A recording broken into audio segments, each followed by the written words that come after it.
Hello and welcome to the Leadership Lens by AdTech. Today we have with us Rishad Tobaccowala, who obviously needs no introduction. He's the author of Restoring the Soul of Business, Staying Human in the Age of Data. Rishad was named by Business Week as one of the top business leaders for his pioneering innovation, and Time magazine dubbed him one of 5 marketing innovators.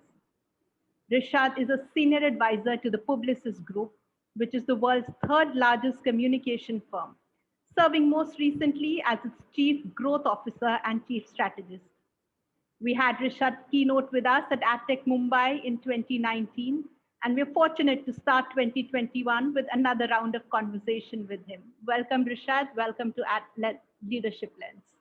Thank you very much. A very welcome to the new year for all of us, and thank you for the invitation. Thank you. So, Rishad, let me start with a very obvious question that I think all of us have is that 2020 has wrought a change in the way we think, most importantly, more importantly than anything else. And what really, I think about and everyone concerns themselves with is how it's affected the younger members of our society who are more fragile, uh, people who are below 30. So what do you think are the long-term implications of how 2020 has affected them for society and therefore for brands, for marketers? What are your thoughts on this? So broadly, I've viewed 2020 as the year of what I call the great reinvention. And that is primarily because of COVID. Uh, Various parts of society have been exposed to fragility. They've seen, as you've used the word fragility. And you've seen fragility happen in business, you've seen fragility happen in society, you've seen fragility happen to individuals. And so everyone has been, particularly fragile. Specifically for those under 30, uh, there have basically been 3 very big challenges which are going to have some long-term implications. Exactly how vast and how they will play out, only time will tell. So the first one is a lot of people under 30 are either finishing a form of education, which has been dramatically affected because there are no classes to go to. And most people have recognized that education, online education without interfacing with teachers and other students is difficult, right? So that's one thing. So for those who are students, whether they're in college, whether they're in graduate school, high school, that has been one particular effect. The second big effect is many of them may have started jobs. And a big part of jobs in the early years is building networks, building training. And it's very hard to build networks when you're sitting at home. And training, a lot of it is by watching other people, not necessarily just by reading or learning. And you don't get to watch and learn. You don't understand, you know, people's dynamics and politics and things like that if you're sitting at home and just reading, Greek literature or whatever. So that becomes the second area, which is early on in your career when you're trying to build networks and you're trying to build learning, it's very hard to do that from home. That's the second factor. The third factor is many individuals, and I do not know what the number is in India, but in the United States, approximately half of all people under 30 years old are now living again with their parents. Now, India, because of Indian society, people used to do that, but in the US, that number was more like 25%, but now it's 50%. So in some ways, it's great for families that, parents are back with children. And in India, you have more of that. In the West, you have less of that. But one of the key things is it sometimes means you're delaying growing up. Because make no mistake, when you go back to your parents' home, you are the child. You are not the adult in the family, right? So in effect, the the challenges for young people have basically been that of education, that of training in your early career, and that of growing up. All of those have been delayed. Uh, and and those we don't know, if you're older like myself, um, the impact has not been that negative because I'm at the later part of my career, so I have to be trained less, right? I have my own home, so I'm not having to go to someone else's house to basically sort of live, if that makes sense. And obviously, we are always continuously learning, but my formal, school-based education is long over. Uh, so clearly, younger people have been more impacted than older people. And I have a feeling that this is going to impact everything from the way brands market to them, because in effect, brands are going to recognize that as soon as everyone is vaccinated, they're going to want to get back to doing some of these things. But on the other end, there's also a question that has been raised among many of them, which is everybody who is young now was already a digital native because we all grew up. I mean, you all grew up, or younger people grew up. But that has accelerated to such an extent that my biggest question really is a big part of success, I've always believed in business, are what I call the four C's, which is curiosity, collaboration, communication, and cognitive thinking, which is how, cognition, which is, can you learn how to think? When you work with other people, you learn how to think better than by yourself. Collaboration, you learn when you work with other people. Communication, you can practice with other people, not necessarily with yourselves. And curiosity makes you sort of, when you figure out things you don't know. So those four C's, which is a big part of building skills, is going to be impacted. And I think there are going to be new institutions and new companies and new brands that are going to try to instill those skills. Absolutely. I think a new world for everyone out there, but especially for people who are kind of just starting off. It is Yes. really difficult for people who can find jobs, Yes. professionals to find jobs because it's very difficult for a company to train them, like you rightly said. So yes, but I really hope 2021 is dynamically different for them. I think it'll be dynamically different, but we also have to recognize it'll be dynamically different in the second half of the year. That it's the second half of 2021 because the first half of 2021 is going to be like 2020. It's one of the reasons I wrote this piece called What Would I Do Over the Next 6 Months?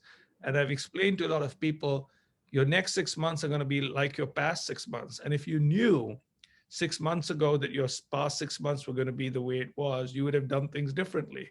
So think about the next 6 months. You're still going to be primarily at home, right? What would you want to do? What have you regretted doing more or less of? And you should put that into plan because the world isn't going to change till July.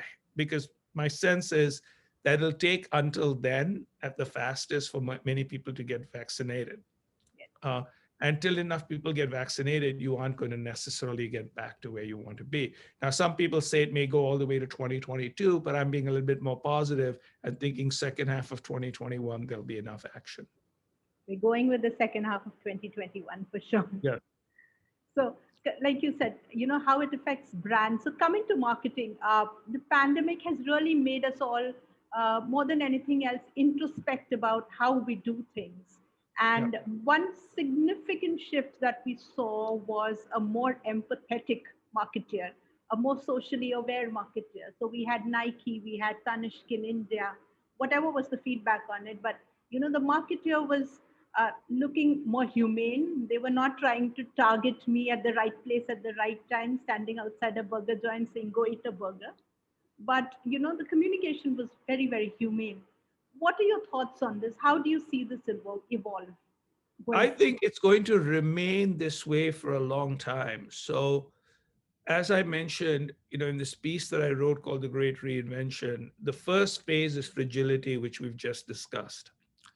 And in the world of fragility, what people want is safety, security, and how you're looking after society. And so brands have to basically say that they are safe, they will make you more secure, and they care about society. So it doesn't matter if you care about, if you talk about purpose and values, but you can't look after your employees, you don't look after your community. And so people have become intensely sensitized to that. And so that is the phase that we're going through.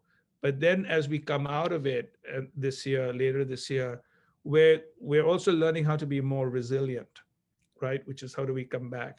And in that form of resilience, people are going to basically ask brands, how are you as brands going to make society more resilient? How are you going to help me more resilient? So a lot of it is going to be much more about humane and perspective.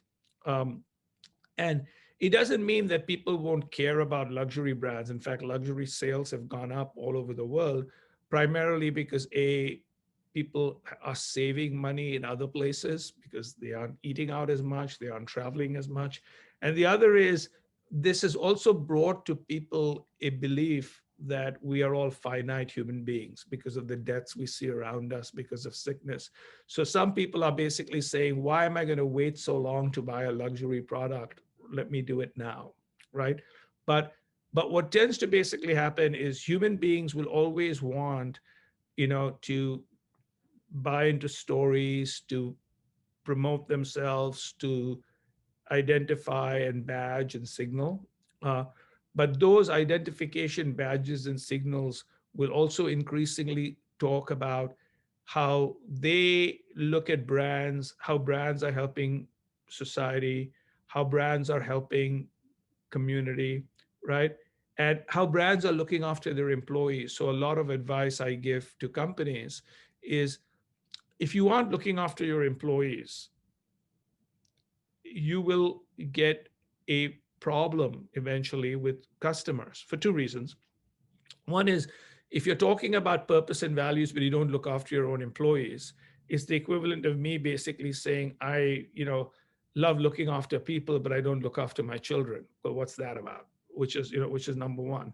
But the second reason is this, which is what people don't understand is the only thing that separates one brand or one company from the other, or one of the big things that, not the only thing, but one of the big things that differentiates company are the employees. In the United States, there are two big airlines. One is United. I mean, there are many big airlines, but one is called United and one is called Southwest. And the difference between the two, the only difference is the people. They fly the same planes to the same airports and the same FAA rules.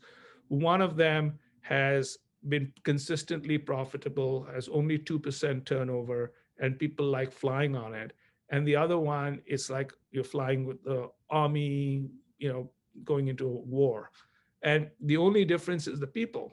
So my belief is if you look after the people, you help build your brand because your customers are happier, your people are happier, and there's a greater belief. So I think you're going to see a lot of that, which is an emphasis on humans and on people, as much as an emphasis on technology and other things. Humane marketing is likely to grow further. So I was reading your blog on data, and you borrow heavily from the world of poetry, which I thought was a beautiful way of looking at it. So Right, from the poetry of T.S. Eliot and from the rhyme of the ancient mariner. right. And you're essentially talking about the futility of building these immense data jungles without really the knowledge of how to really navigate those routes.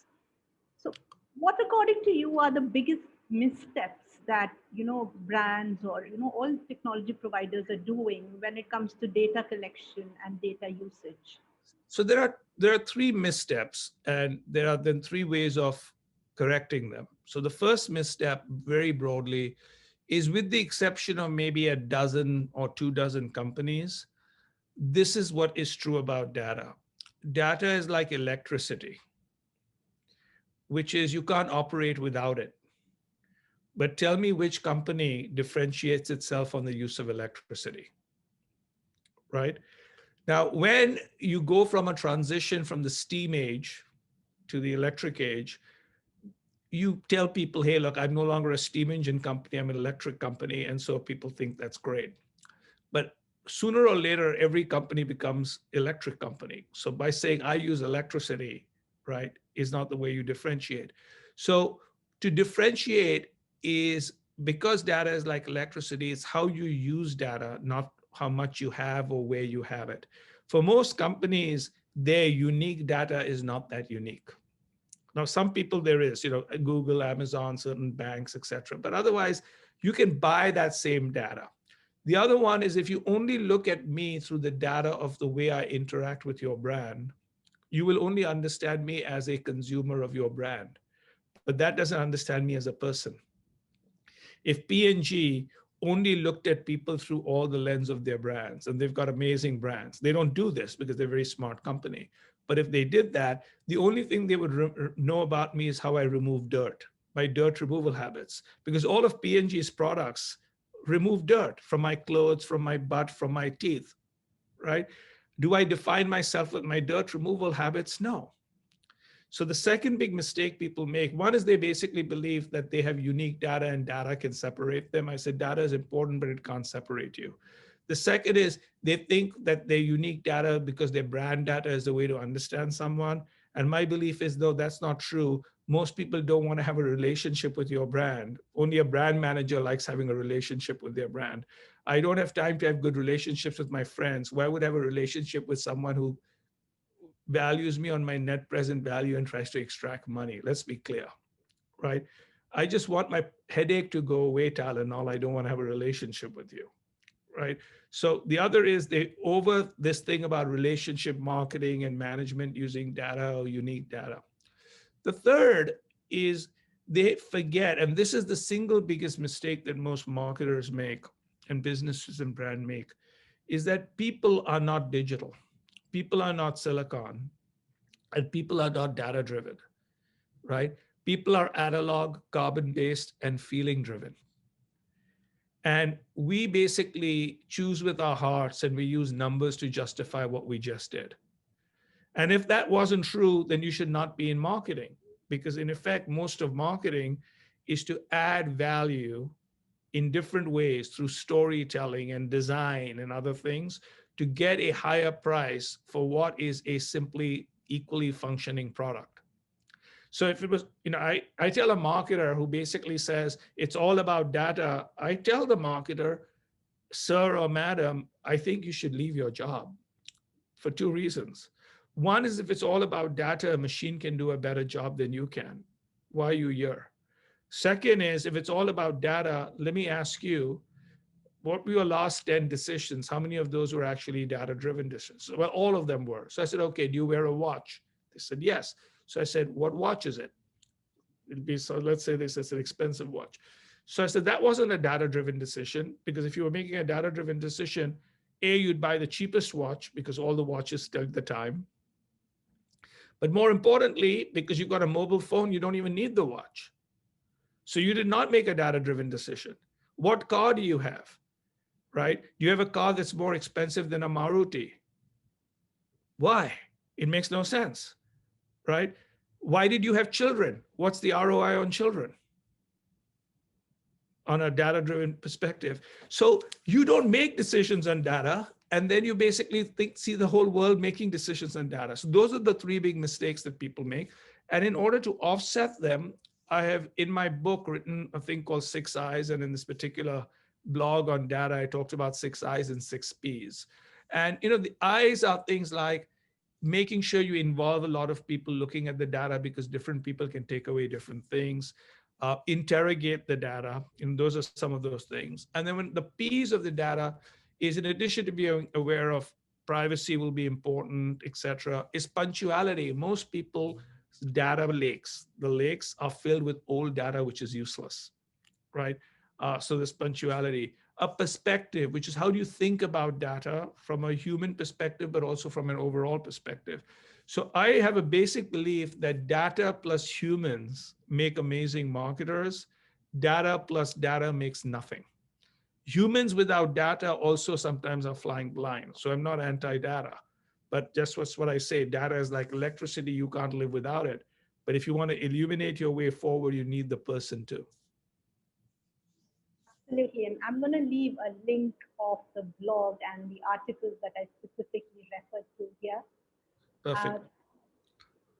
So with the pandemic, we saw some very clear winners, and I was talking to Terence Khwaja from Lumascape, and he said there are three winners, which he calls the pandemic trifecta. So there is gaming, there is streaming, and there is e-commerce. And according to him, all of them have accelerated some 6 to 7 months. They've accelerated 6 to 7 years.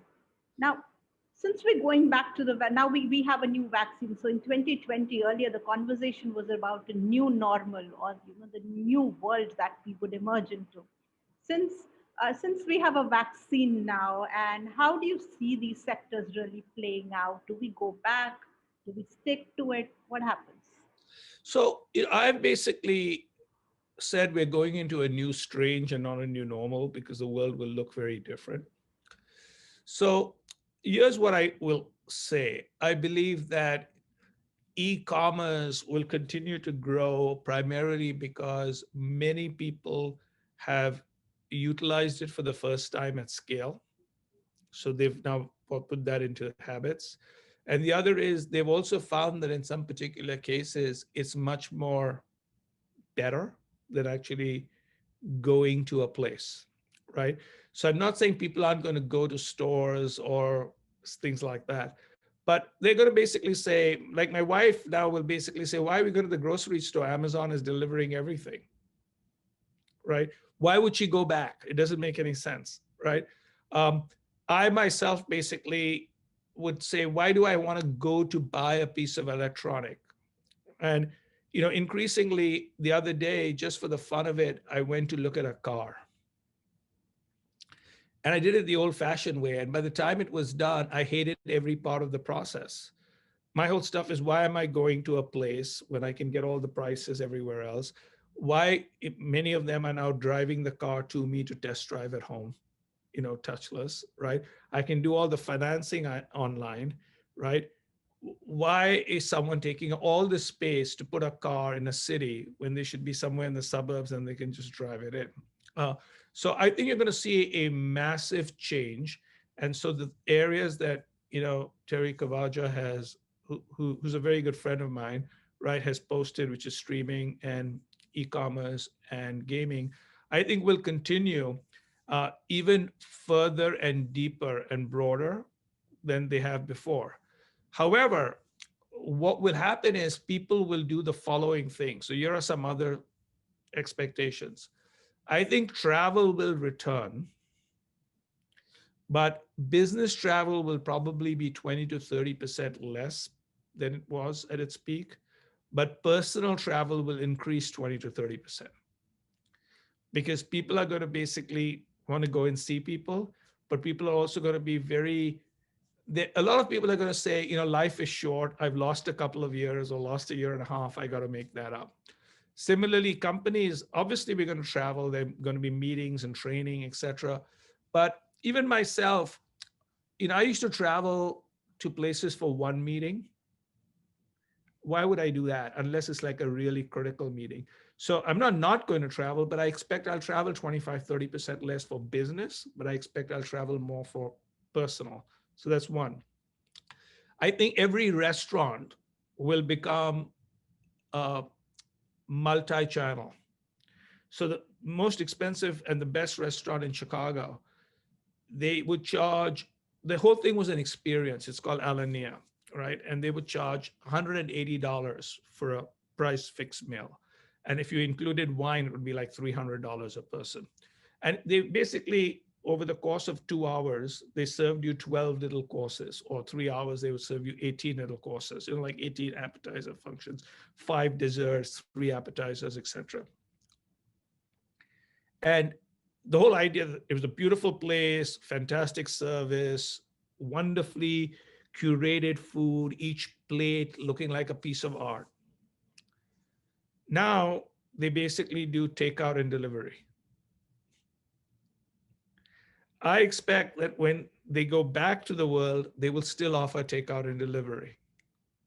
But it's a different thing. So, I might say, I want this particular dish. I have that, but I want to have a celebrate an anniversary. I'll go to the big one. So I think what you're going to basically see is everyone is going to offer every retailer, whether it's a restaurant or anything else, is going to say you can come to the store, or you can have curbside pickup. You don't even come to the store, we just give it to you. Or you can basically order it online, or we can deliver it to you, right? So restaurants are going to have drive-through, delivery, and occasion. So one of the pieces of advice I tell people is think about how your own life has changed outside of your own category. Don't think about your work. Think about other parts of it. Why wouldn't that change also in your category, right? So I think we're going to go into a hybrid world. It's very unlikely that anything that we're currently doing, we will stop completely. Absolutely. I think I can't wait to hop onto a plane. And, you know, I obviously expect a variety of services from the same retailer, from the same guy. And I think that's something that we've now been taught to expect in 2020. It was a habit built and difficult to lose it now. It is. And also what happens is, the reason like gaming will keep going up is because of two reasons.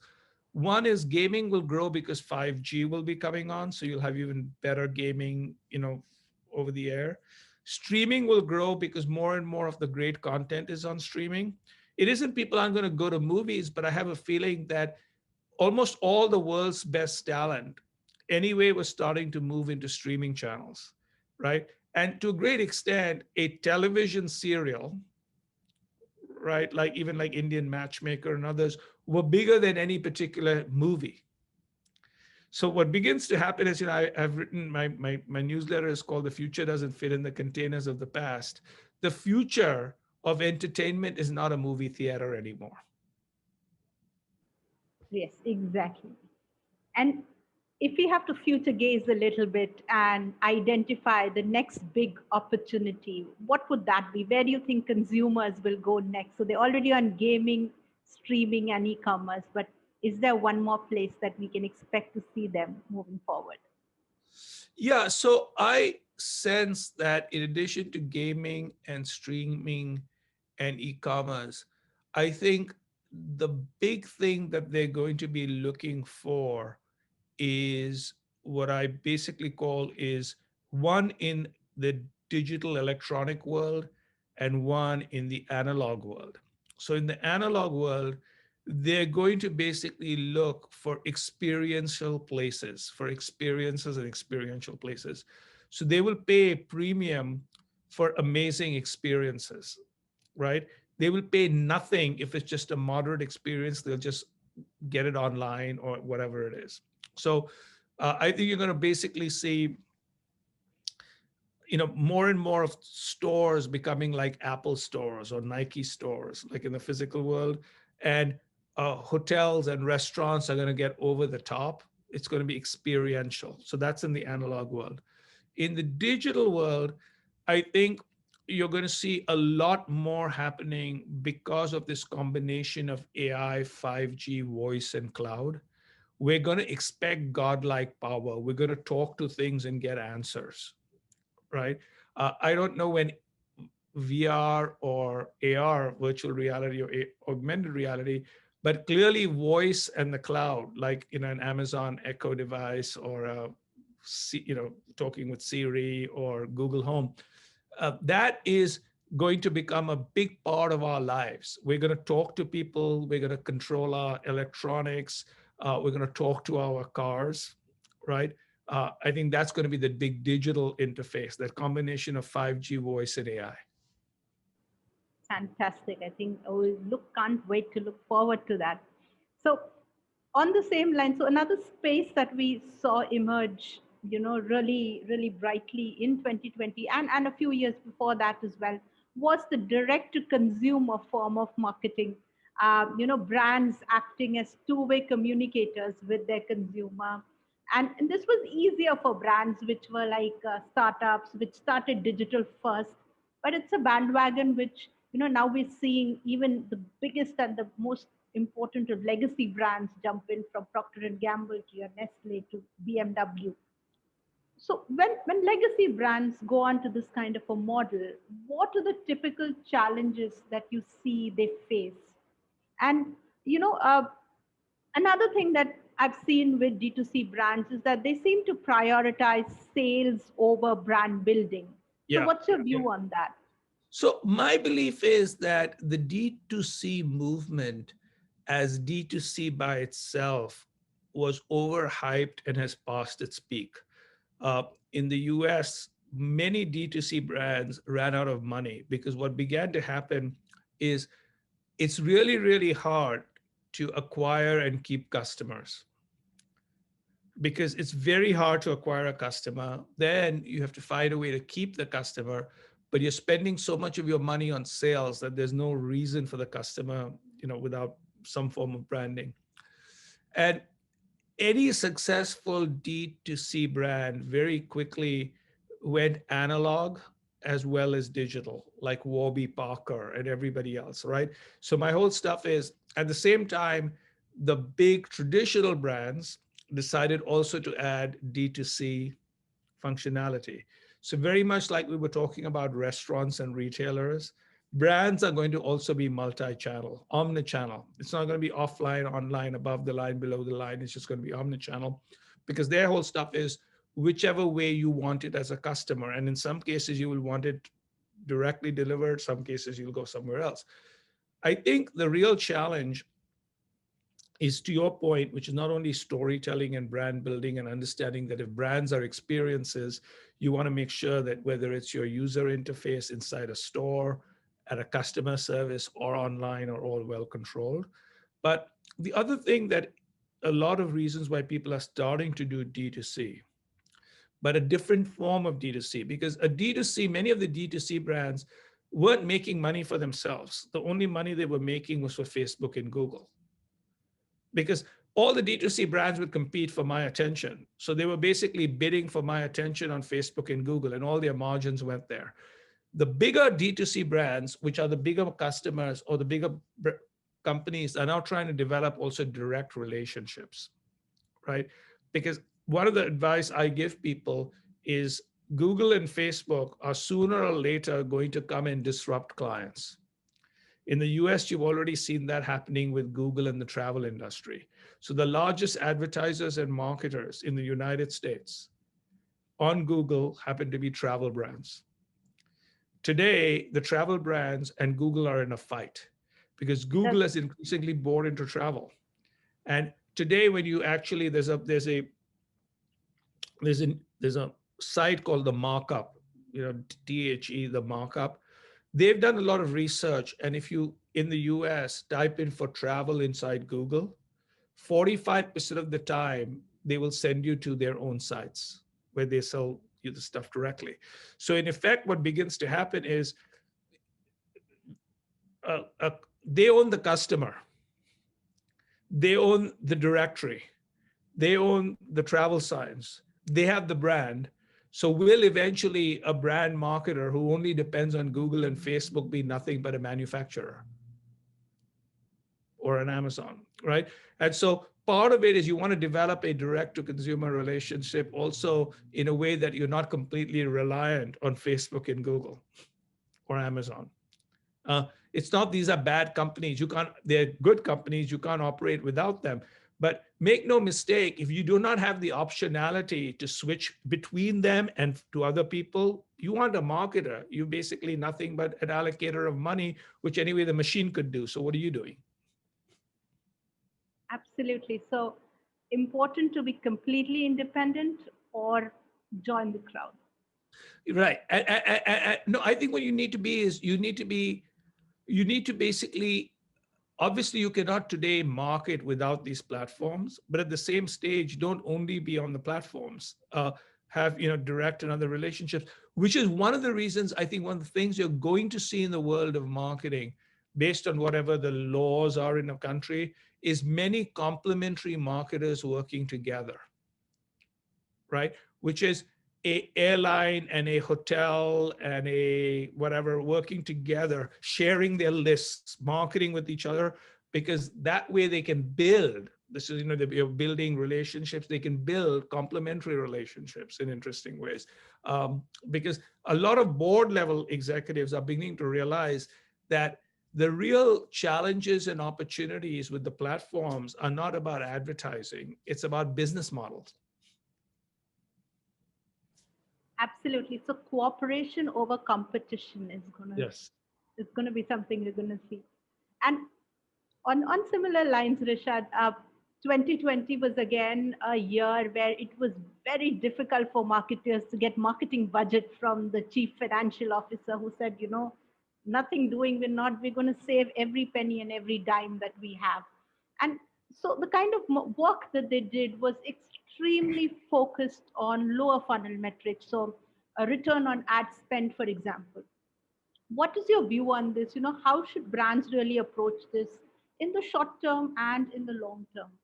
So every piece of research has basically indicated that you should, in whenever there is a crisis, the first thing obviously is you want to make sure you understand what's going on, you live to fight another day. So the initial reaction of cutting costs, understanding what's going on, and focusing on sales is correct, because that is what a body does when you begin to, you know you first have to take flight before you can be safe enough to come to fight, right? So in effect, they take flight because everybody basically says, what does this mean for our business? Let's husband our resources. What's going on? That is a reaction that is expected. The smart people then very quickly, which you're beginning to see all over the world, then come back with marketing, which may be different messages based on the discussion we had earlier, more humane, more purpose driven, done differently, allocated differently, maybe more digital, whatever it is. They come back. But this is the time actually where you can build your brand the biggest. Like, personally, what I did was, it was one of the reasons where I invested in redoing my website. I launched a new newsletter, right? And I sort of invested because my stuff is, this is when people are looking for help, but more importantly, this is when leaders step up and other people go into hiding. Because I remind people that nobody, when there's an area that nobody's paying attention to and you go in, even if you are relatively okay, you look like a leader because you're the only person there or very few people are there. Once something becomes hot and everybody else goes in there, if you were there early, you are still known as early, and therefore you can differentiate yourself. And for then catching up later is much more expensive. So to a great extent, consistent spending after the initial cut, and in different ways, with different measurement, is what you need to do. And the reason is because brands are built and remain for the long term. They are so powerful. And it's the only reason that finance people can cut budgets, is because brands are powerful and they have a shelf life and they keep being able to sell a few months after you cut all advertising because of the memory. But by the way, you spent years building it. So at some particular stage, you can go away and you'll suffer. And I always tell people, brands are so strong that it's very difficult for a brand manager to kill a brand. So you can have bad brand managers, but brands will overwhelm them. But you have too many brand managers who are bad and CFOs who are bad, and the brand will die, right? And then to resuscitate that brand is very, very hard. Absolutely. So build your brand when others are fearful. It's pretty much the same thing that goes with the stock market. Buy when Yes, others are fearful. absolutely. Absolutely. So the next question that I have for you, and I think all developers and all tech companies are going to be this is going to be important to them, is that in terms of marketing technology, if you had to identify the biggest opportunity for marketers, what would that be? What should people be building? I think the first thing is, the single biggest thing that marketers want to basically be building is the ability to have a resilient supply chain to their customer.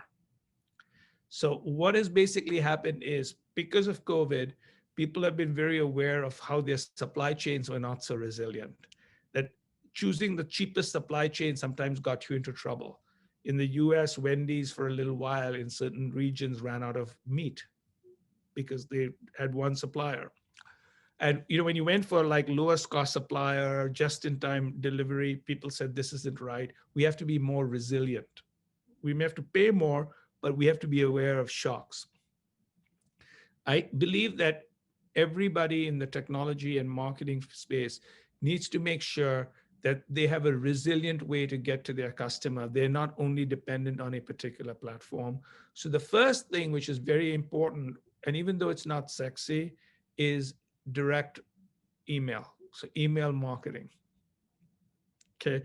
I think email marketing is the most powerful form of marketing. And when you think about email marketing, a lot of people basically think, well, it's a piece of words. Not necessarily, because it can be highly visual with video. But I expect that's going to explode in a world of 5G. So to me, I tell marketers, every single marketer is a Disney Plus channel. Your email in the future is like having a video broadcast directly into your customer's home. That's what I would basically build. Absolutely. I think that sounds wonderful. And, it's so important for us to hear from brands in ways we want to hear from them. So Yep. thank you so much, Rishad. This has been such a wonderful and an eye-opening conversation. And there's so much for us to think and do and, use this in 2021. I hope all our viewers find it useful too. Thank you I so hope so much. too. And thank you for inviting me.